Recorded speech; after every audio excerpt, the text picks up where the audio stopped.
I know some of you weren't so hot about the tape you were seeing yesterday as far as the film with the Eagles versus the Panthers at home. And yeah, some of the grades are well deserved, but, pump your brakes. There's a lot of caveats to what you were seeing. We'll get into one of them at the head with Jalen Hurts. But we won the game. Don't expect that kind of performance each and every week. The Eagles have shown thus far that they've been consistent. And, like I said, there's one with that Panthers team that they aren't as bad as they seem. They push the Bucks. They push the Chiefs. And all of a sudden, the Eagles are terrible for playing them close when they're a much improved unit. But anyways, let's get into the main part of the video and get out of the intro, because you guys can't get off of that as far as the field performance. Anyways, what's up? It's your boy Cintron. Come back into another analysis video. Nick, you not, that's my real name. Game ball, 3 stars, and snap count analysis. Week 14, Eagles versus Panthers, and we might get into 2 out of 3, or maybe all of them. Anyways, let's get it. So on offense, this is a shorter game. You see 58 snaps on offense. Jalen Hurts, he obviously took all of the snaps, but a shortened game because the Panthers employed our own strategy. Play tight with defense, shorten the game with a lot of run plays. Chuba Hubbard got a lot of snaps. And, hold up. You're trying to use our own game against us, but, it kept them in it. So Jalen Hurts had an up and down performance. The numbers look better than, they were. We just weren't able to establish a rhythm. And he's part of that.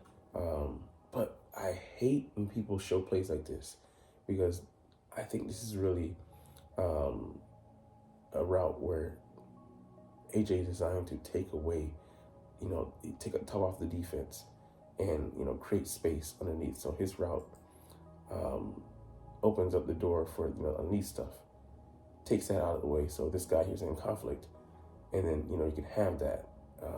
But I'll give you that. Jalen was maybe a beat late in getting that out. Let me see. 1, 2, bam. And he's got to hit that now. But AJ Brown was never really a part of the real progression. So people saying that it should have been a touchdown or whatever. No, the ball was designed to go there. And yeah, they'll look at film and see that, okay, he was open, but really, where were you going with that route? It was predetermined that, with AJ being the key cog, he was designed to be the decoy on the route, not to be the primary. So, it's people that don't understand that when they're watching the film. They're watching other people break down the film. Other people tell them what they should think. They don't know what to think for themselves because they don't have a high football IQ. We can't help you. If you don't know that that's a possibility, you're just gonna get more frustrated. What's the point in talking to a child when they don't understand? Anyways, man, I'm not gonna get down on him in this performance because his QB rating was better than the other quarterback. Yet the other quarterback, people say he outplayed Jalen Hurts.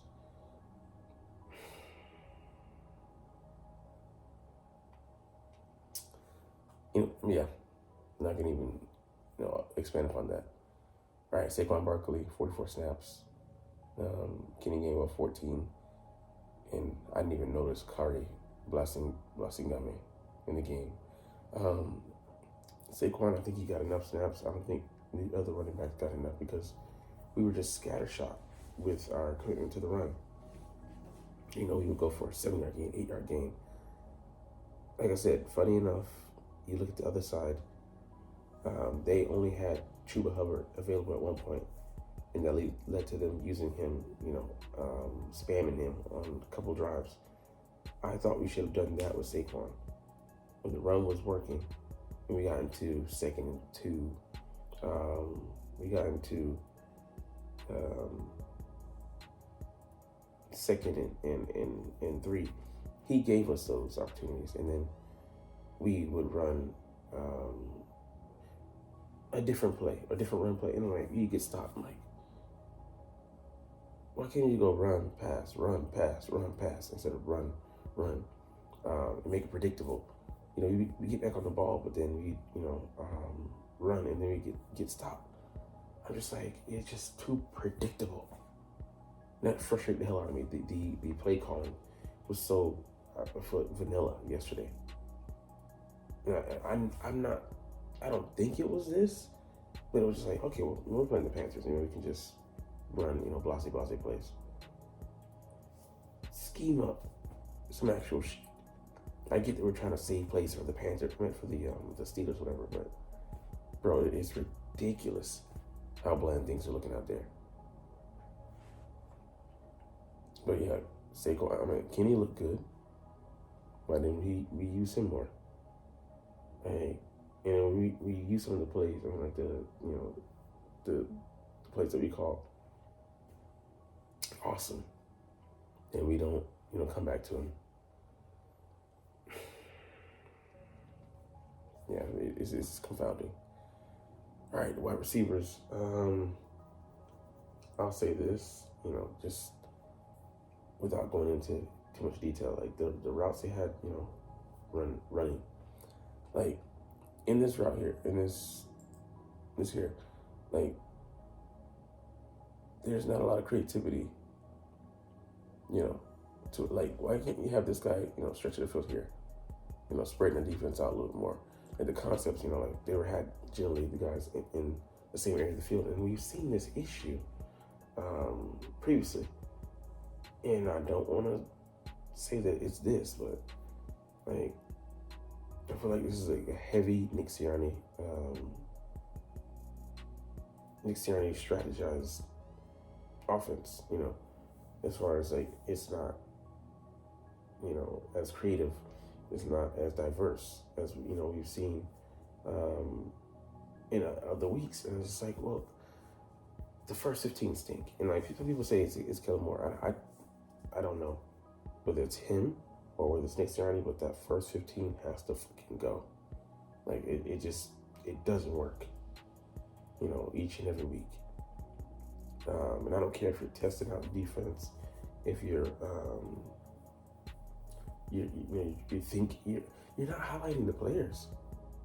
Like I'm gonna go with a play that, like, bam, gets AJ involved, bam, gets Devontae involved. Obviously you going with plays that working out in the run game, because Saquon early has some carries and he's effective early. Like, why can't you dial up things like that for everybody? It's confounding.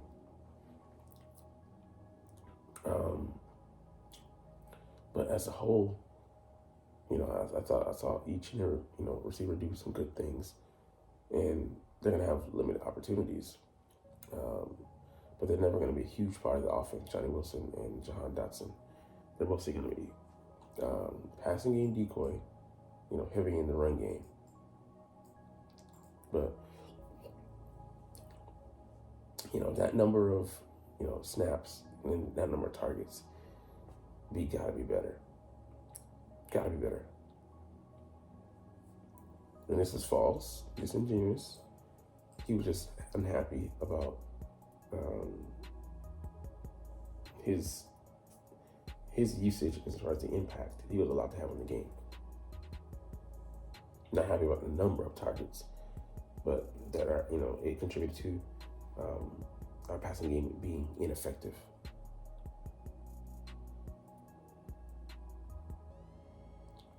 And no complaints on the usage of Grant Calcaterra, as the passing game is already limited. He's the you can say the third most target receiver.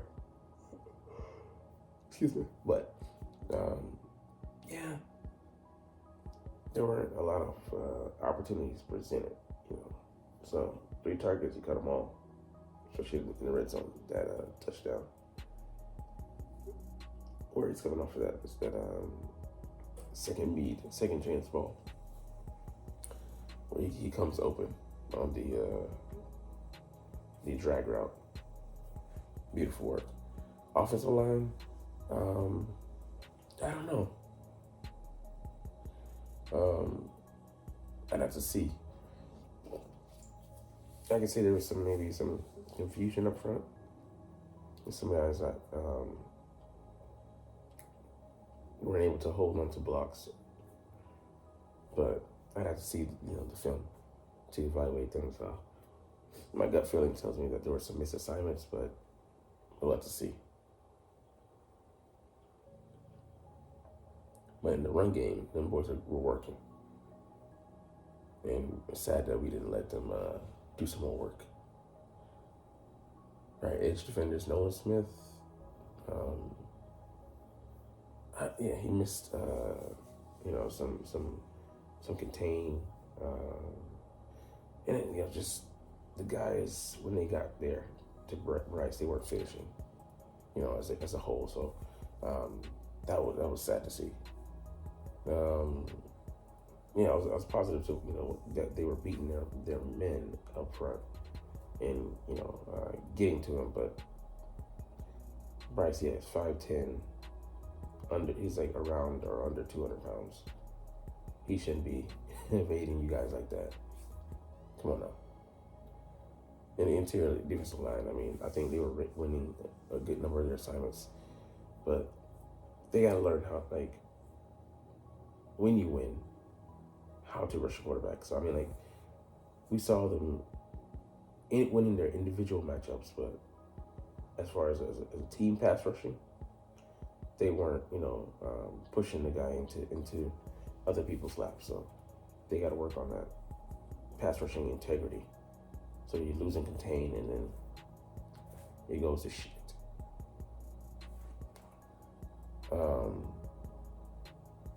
And then being ready for, Thomas Booker. I get it. But being ready for, guys' secondary moves. Like he spun off of, Chuba Hubbard spun off of Thomas Booker. And I get it, he's an elusive back, but you got to be ready. You got to know who you're playing up against. And that he's a guy that likes to use the leverage against you. He was just escaping too many tackles. And that brings us to the second level. I can't say that I remember each and every snap, but, I could say they probably had a solid game, but they didn't have the best, game. So, run fits and stuff like that. There were times where they were out of position.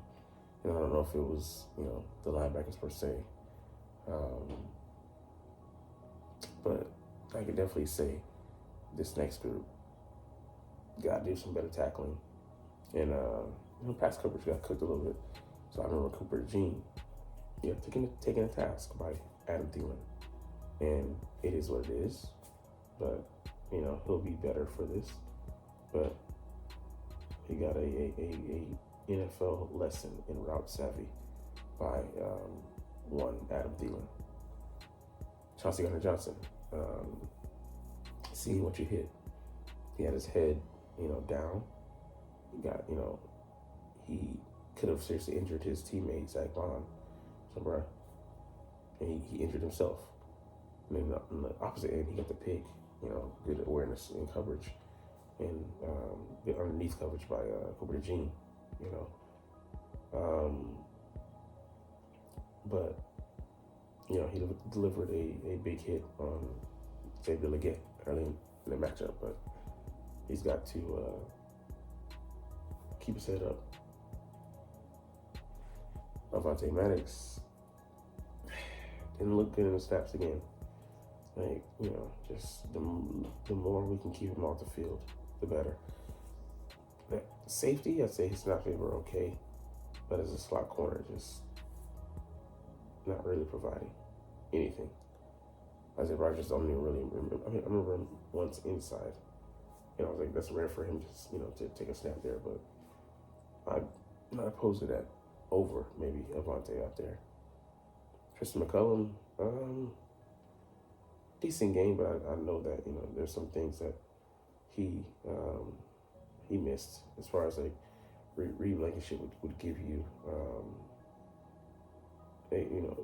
gives you better run fits, and he was late, getting, switching out, rotating as a safety and stuff like that. Quinton Mitchell,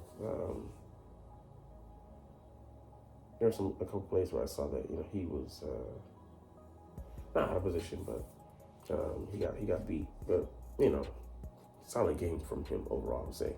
Darius Slay, definitely very solid game, but the last snap that could have cost us the Leggett route, he gets thrown. I'm like, damn, why is this dude wide open? We're fortunate that he has questionable hands.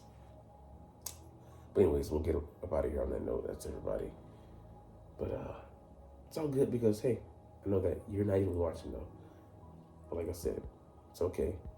I love talking about the freaking stinking Philly Fields, and I love making these videos. So we'll try to introduce this officially. But as always, it's fly, Eagles, fly, and let's motherfucking go. Like, comment, share, and subscribe if you like. Thanks for watching. Check me out at Cintron Anime, Cintron Life, or Cintron Laughs, or other social media.